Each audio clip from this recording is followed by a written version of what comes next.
At the World Cup in Doha, the Dutch national team was captained by the Liverpool defender Virgil van Dijk, while much of their tactical acumen comes from assistant manager Edgar Davids. The pair boast more than 120 Netherlands caps between them. Yet, had the world been slightly different, they, along with many other glittering names, may have represented a different nation altogether. They might have been joined too by Denzel Dumfries, Serginho Dest and Steven Bergwijn, because these players all share familial links to Suriname, a nation of just 600,000 people. And this is the footballing story of a footballing heartland on the northeastern coast of South America. The contribution of those of Suriname's descent to the Dutch national team has been indispensable. The most famous names include Ruud Gullit, Frank Rijkaard, Clarence Seedorf, Patrick Kluivert and Jimmy Floyd Hasselbank.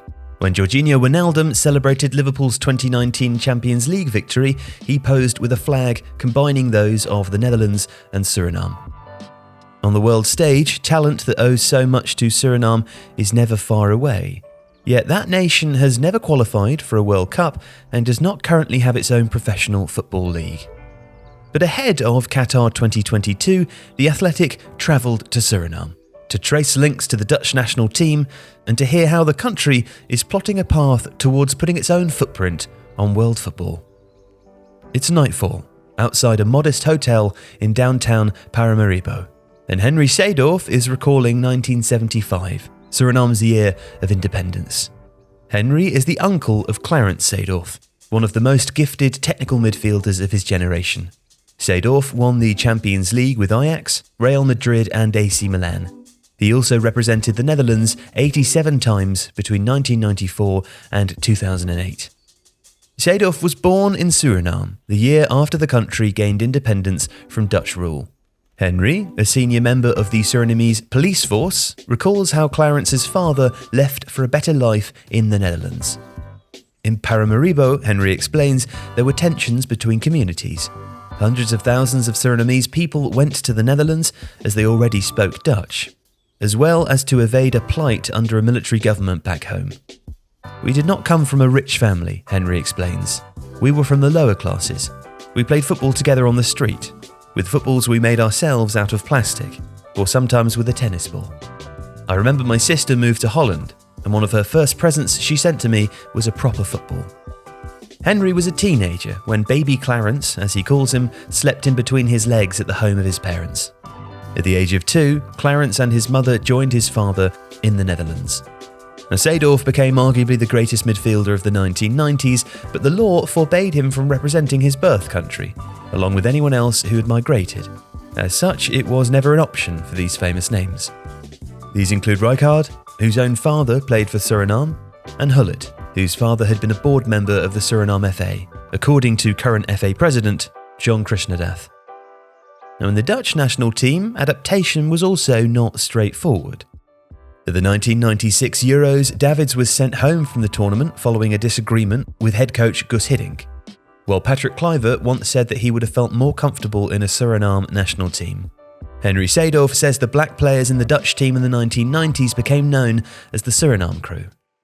Some of the media were negative, he says, focusing on the fact that the Surinamese players hung out together and also liked to eat food when with the national team, such as brown beans, which is a Surinamese staple. But even for those players unable to represent Suriname, the bond remains strong. Those such as Seedorf, Kluivert and Davids visit on vacations and have sometimes appeared in all-star matches to raise funds for local areas.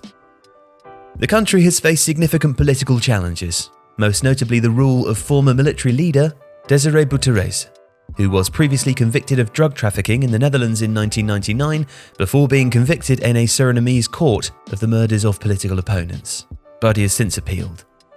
Suriname's economy has also been badly hit by the COVID-19 pandemic, in addition to spiralling inflation and unemployment. Seedorf is among those who has invested in the country, most notably a small stadium built in his name, and a youth program that for several years sought to occupy youngsters. In recent years, a choice has emerged for players of Surinamese descent who were born in or live in the Netherlands. A special sport passport has been introduced, which means the Surinamese national team is now able to draw upon a wider pool of players. The Surinamese FA headquarters are a humble abode for the national game, with the president's office just a modest room joined to a small shop selling replica shirts. The president, John Krishnadath, says football is by some way the most popular sport here. And plans are afoot to launch a new professional league, initially involving 6 teams. The federation will cover the costs of security, paying referees and logistics for the inaugural season, with hopes of breaking even in the second or third. In the first season, supporters will be allowed to attend matches for free, the president says. And the desire to develop Suriname's domestic game is partly guided by a concern that the generation gap between those in the Netherlands with Surinamese roots is becoming larger over time, which may make it harder to attract players unfamiliar with the country. Yet even as projects take shape to grow a domestic league, the Suriname FA encourages any talents aged 18 or over to pursue a career in Europe or the United States, where their development will be enhanced. Since the law change, the Suriname FA has been on a recruitment drive. Nigel Hasselbank, nephew of Jimmy Floyd, plays for Suriname, while the former West Bromwich Albion defender, Ryan Donk, who once turned out for the Dutch under-21 side, also now represents the Suriname senior team. A consultancy scouting group is working across the Netherlands to identify those with Surinamese roots who could be willing to play for the nation. While the generation of the 1990s appeared to crave the opportunity to play for Suriname, the association is now realistic about the appeal. In the most recent FIFA World Rankings, Suriname were 139th, between Ethiopia and St Kitts and Nevis. As such, the Surinamese, managed by former Dutch international Aaron Winter, accept that they are likely to pick up only those in the Netherlands who have little chance of making the squad. But ahead of the 2026 World Cup, there is a renewed hope and possibly attraction. Suriname compete within CONCACAF qualifying, but in 2026, the 3 hosts, Canada, Mexico and the United States, will gain automatic entry to the World Cup, while the expanded 48-team format will mean more places in the competition for CONCACAF nations. This will mean more opportunity for countries such as Panama, Costa Rica and Suriname, who did not make it beyond the first of 3 phases on the road to Qatar 2022. 2026 will be our easiest chance, says John Krishnadath. We should be there. We should be part of this. For decades now, we've been dreaming of a place at a World Cup. If you like this video, please consider subscribing to the channel.